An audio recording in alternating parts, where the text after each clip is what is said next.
In re Rodriguez, Larry Rothman, Counsel for Appellee Local Management Group, M. Jonathan Hayes, Counsel for Appellee, Bianca Nicole Rodriguez.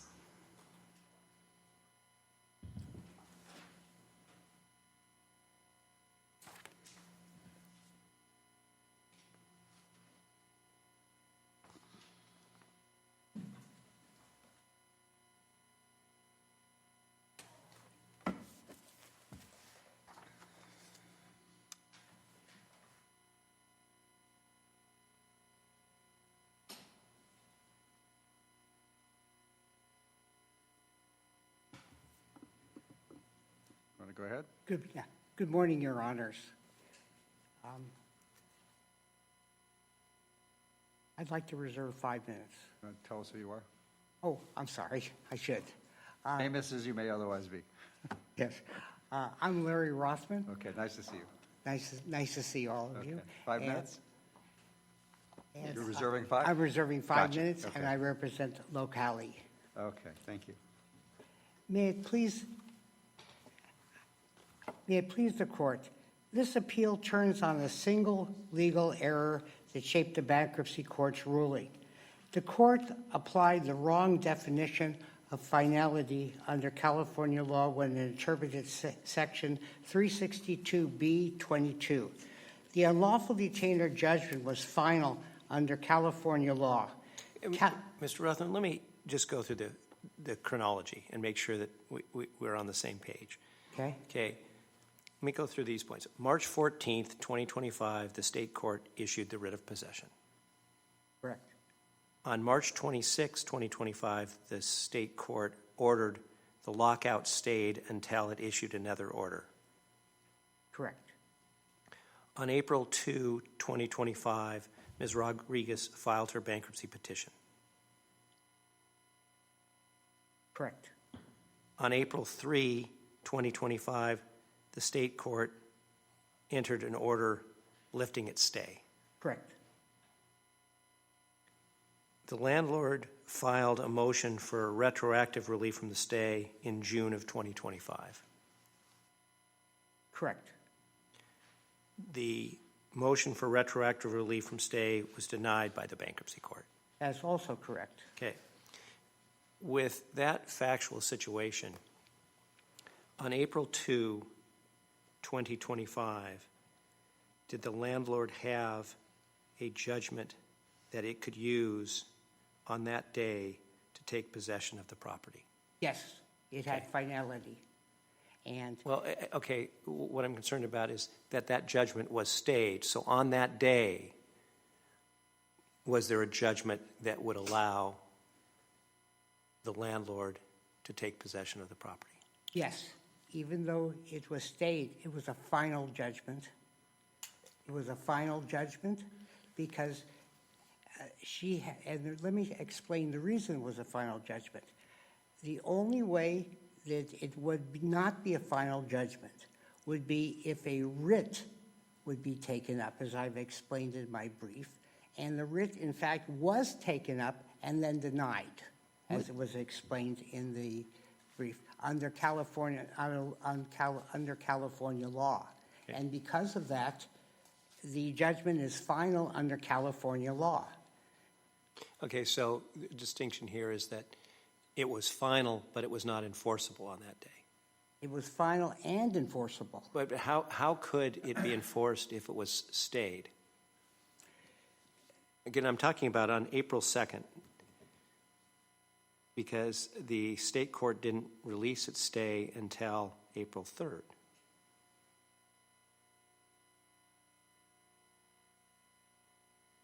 It was I see what you're saying, but I'm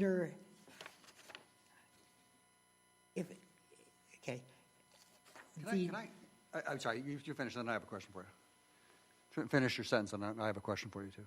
Okay. The judgment is final for enforceability purposes at the time that the judgment for possession is entered. It can be enforceable for purposes of possession.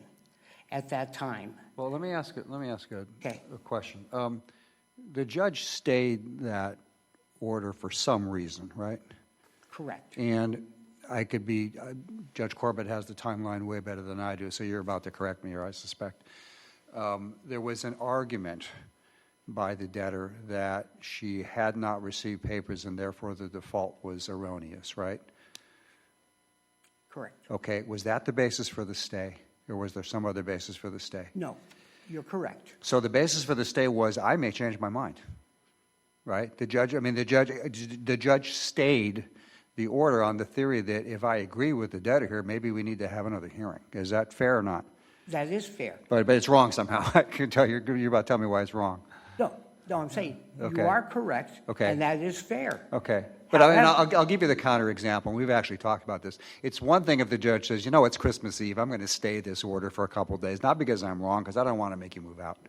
But when a judge says, I'm staying this order because I may be convinced I made a mistake, isn't that, I mean, that has a lot of consequences, doesn't it? It has a lot of consequences, but still reverts back to the original date of the order being final. It still reverts back to the original order because that order is final at the time of it's a judgment for possession. Okay, so is this analogous to a rule under California that finality is determined by the issuance of a judgment and that changes the status quo, which might be a different rule in the federal system? Is that what you're saying? Absolutely. Okay, I get it. I mean, I don't know. And I tell you, I don't like to say, well, I feel very strongly about a particular You can. argument, but can. I do feel very strongly Okay. about this. And I go by In re Pearl. That's what I really base my argument on. And interestingly enough, In re Smith, which who is the attorney in re Smith just happened to be coincidentally the same attorney who was representing my client in this case, who was the attorney in re Smith also, and followed In re Smith, which he probably shouldn't have done. But it's a small family. And, but anyway, but I think the law is very clear, and I tried to, maybe not as eloquently as I could have, but I tried to make as specifically, as clear, and as precise as I could to show clearly that under California law, the date of possession is final, and the only thing that could interrupt that at all, the only thing, is a successful writ of mandate, and that was denied. Can I suggest something else? I mean, the writ would be a different remedy and a quicker remedy than just proceeding up an appellate ladder, right? Correct. And the whole point of this is that we want fairly expeditious relief for landlords, right? Why isn't the judge saying, well, wait a minute, I'm going to pause all this. I might take a day or two or three to figure out if I made a mistake. I mean, that doesn't raise the same problem, does it? What you're trying to argue is a writ is better than an appeal because at least it's quick and expeditious, right? And it directs the court to do a thing, as opposed to we'll take it under submission for a few years. But if the judge himself or herself says, well, I'm not so sure I didn't make a mistake here. I want to think about it for a day or two. Why is that? I mean, why doesn't that vitiate finality? Your suggestions are very logical, but that's contrary to the way the statutory California law makeup is. Under statutory California law, they only, and I tried to put that as clearly, and I probably failed at it, but I tried to show clearly under the statutory rules of judgments for possession under the brief. Once a judgment for possession is final, it's final upon the clerk signing the judgment, and the only thing that can stop possession is that writ. That's it. Okay, let me. It would have I'm been. sorry. It would have been better if we had a little more clarity from the state court on this. But Of you course. know, I agree with you. Okay. That I totally agree with you. Judge Lafferty talked about the situation as the Christmas Eve relief from stay motion. The order says, I'm granting relief from stay. You can proceed with your foreclosure. However, I don't want you to be able to do it until January 2nd. Okay. That order, the judge is not inviting anybody to come back and look at it. Okay. If you had a judgment for possession that the state court vacated and said, I'm vacating that, so that it's null and void, it's no longer there, I'm going to have a hearing. Then you would have a problem, correct? No, no problem. And the reason I would have no problem would be this. Whenever I do relief from stays. Okay, now I'm talking about the state court. I'm thinking, distinguishing it between the position where, yes, you're going to be able to take possession. Let's go back to the state court. The order is you're going to be able to take possession, but I'm going to stay it for a week to give them time to move out. Okay, that's one. Another over here in the timeline, one saying, okay, I issued a judgment for possession, but I want to revisit this thing, so I'm vacating it. And so that's a different one. What we have here with this state court, they didn't make it clear that they're vacating it. They didn't make it clear that the landlord could, in fact, proceed with the writ of possession. These are apples and oranges.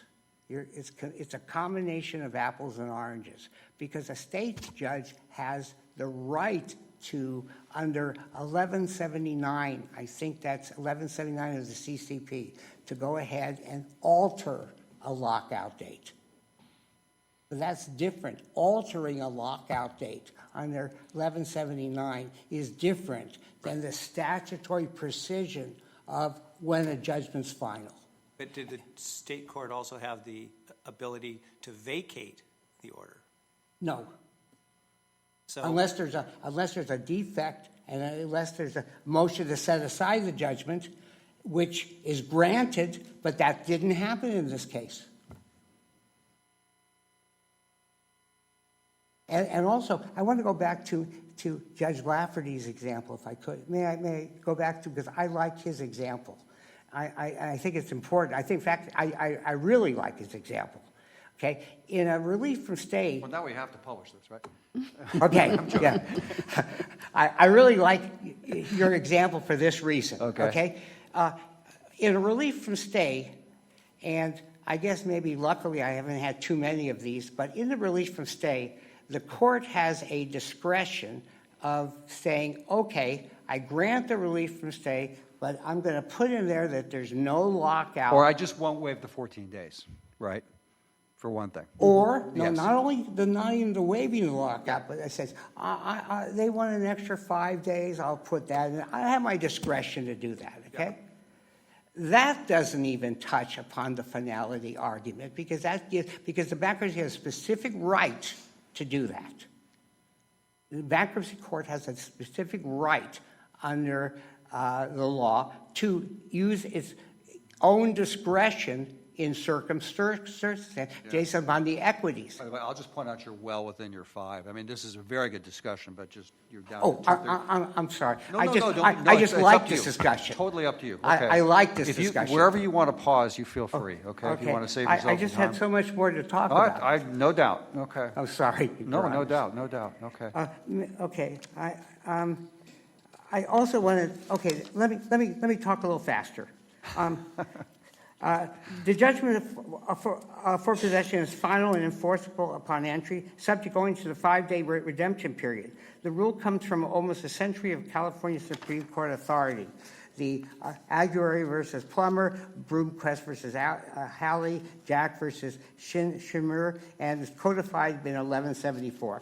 Damages are severable, appealability is irrelevant, and the question on a 362B22 is whether the landlord has a final enforceable judgment for possession, and here he did. And is the word enforceable in there as well? So it has to be final and enforceable? Yeah, it said final enforceable judgment for possession. And it has to be enforceable. So how is it enforceable if the Superior Court says it can't, that it stayed? Because the law says that a judgment's enforceable the minute the possession is entered, unless the writ is granted.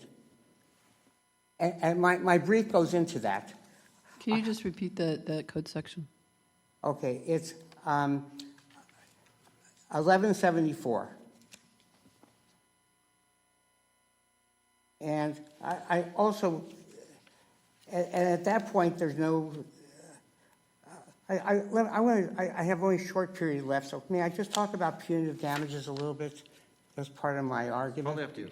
Yeah, okay. Punitive damages were unsupported by the record, and I quoted In re Dyer, 322F, 3D, 1172. Bankruptcy courts may not impose serious punitive sanctions absent egregious, malicious, or oppressive conduct. The record showed none. Locality relied on In re Smith. Locality believed the petition was filed after the judgment. The court itself found Mr. Poe's generally forthright. That's not malice. That's legal mistake. Under In re Roman, 283 BR1, 9th Circuit, BAP 2002, punitive damages require reckless or callous disregard. The record doesn't support the final. And last, reconsideration should have been granted.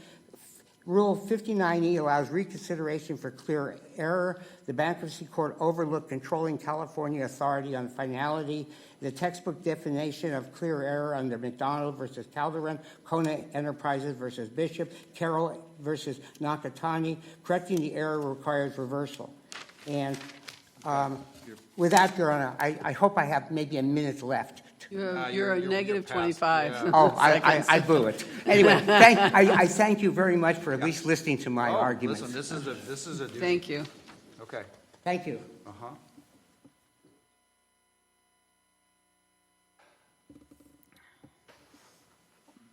Morning, Your Honor. Morning. John Hayes, appearing for the appellee, Benanca Rodriguez.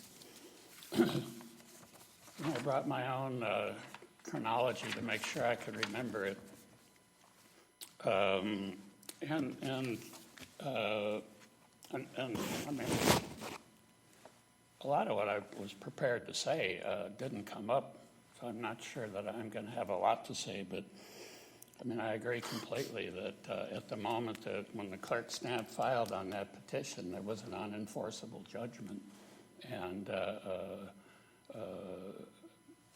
they violated the stay by proceeding on an unenforceable judgment. Well, your worthy adversary here suggests that the state court lacked the ability to effect finality when he basically said, well, I'm going to hold off on the lockout because I might want to hear an argument about why the default wasn't appropriately taken. I find that an extraordinary answer to what's normally a pretty simple question. It's the judge's order, and the judges are usually allowed a lot of discretion to understand, interpret, enforce, or not, or stay their orders. And if the California legislature told the California state judge can't do that, that's not the obvious answer to me. So I don't know if you have any thoughts about that, by all means.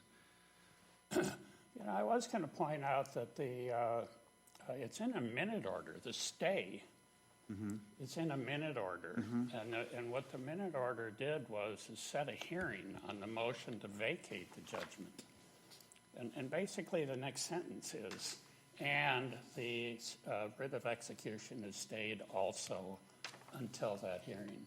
Or thereafter. And the sheriff is instructed, the sheriff shall be notified not to execute on the, it's right in the same, I mean, two paragraph minute order. So there's no doubt that the judge had looked at the motion to vacate the judgment. And there was some merits-based reason to ask the question again. Maybe there's something there. Right. Let's set it for a hearing. And the hearing, I think, was about, it was about a week later.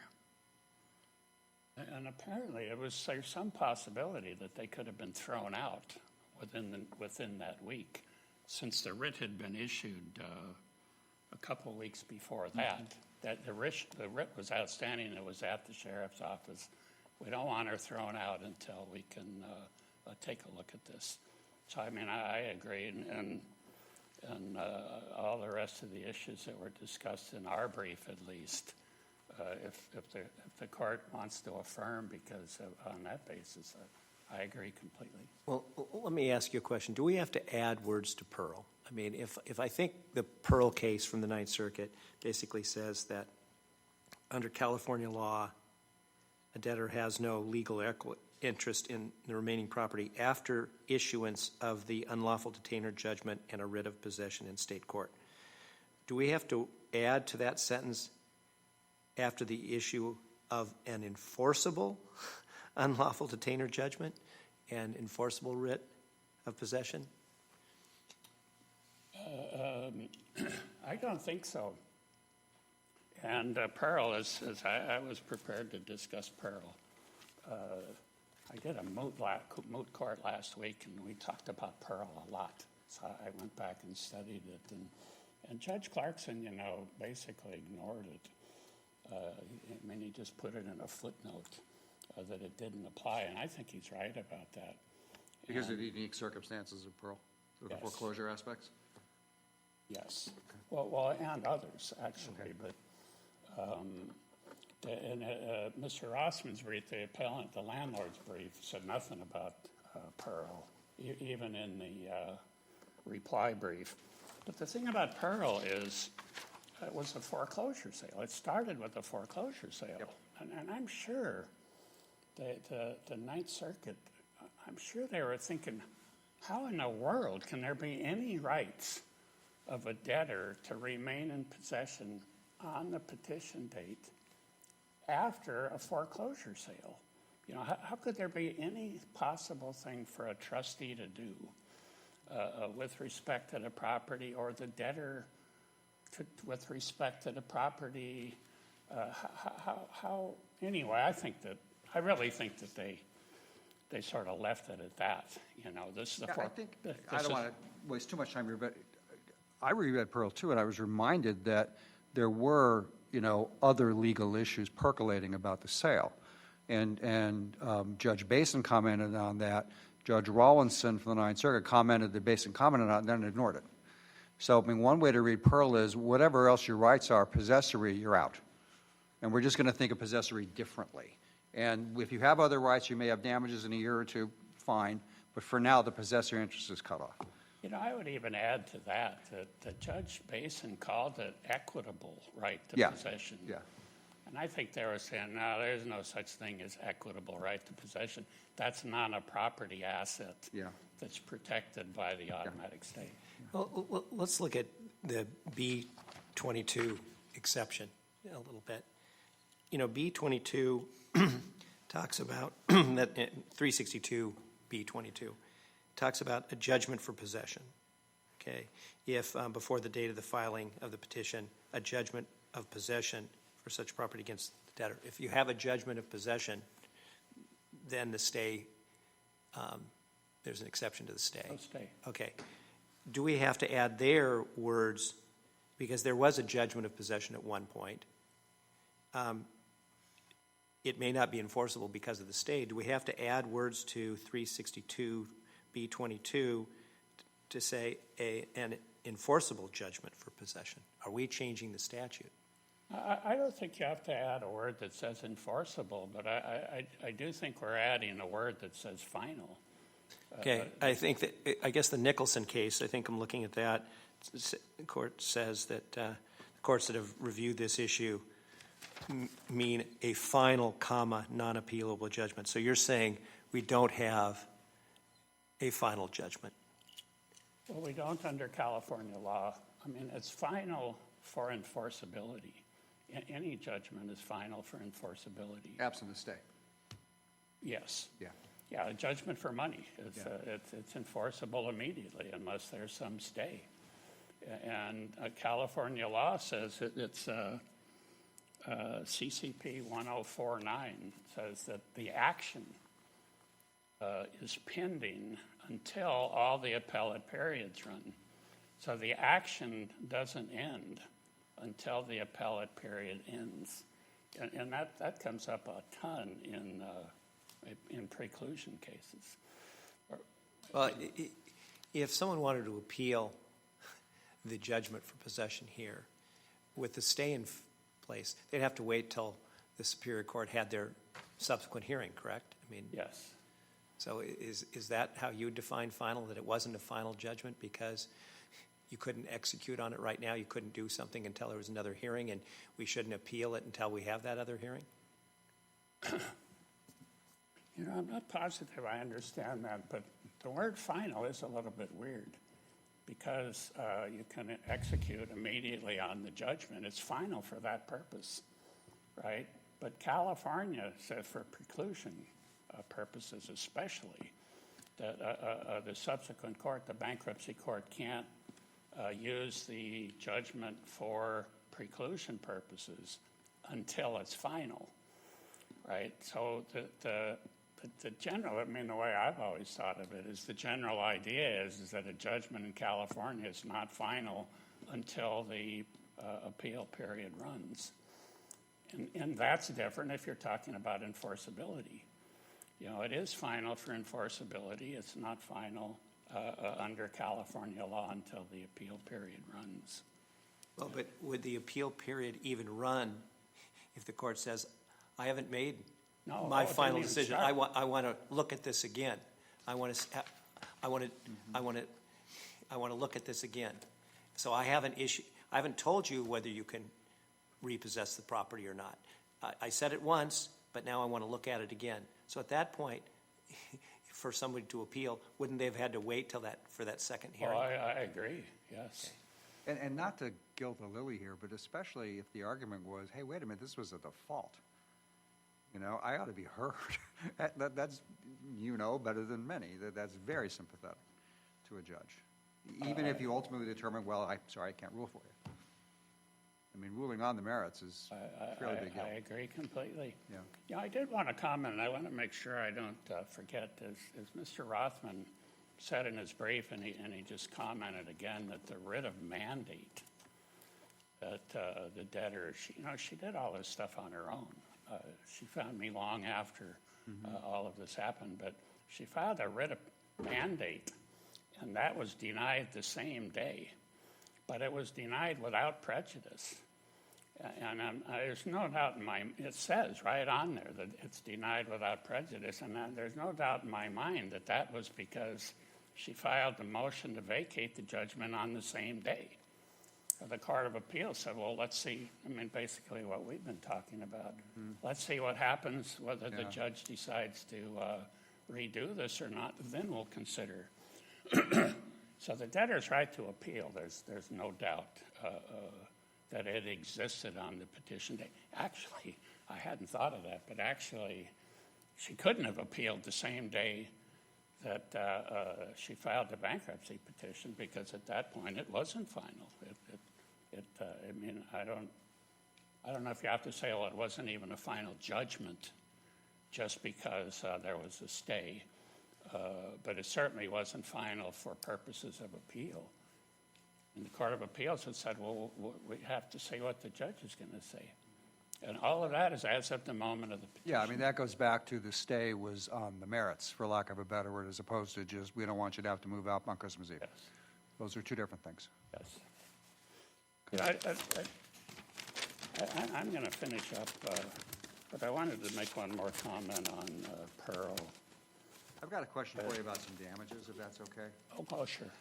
I don't think this came up, but I was somewhat struck by the fact that one way to look at the measure of emotional distress damages was really through the lens of the kids, which I know is very sympathetic, but they're not debtors.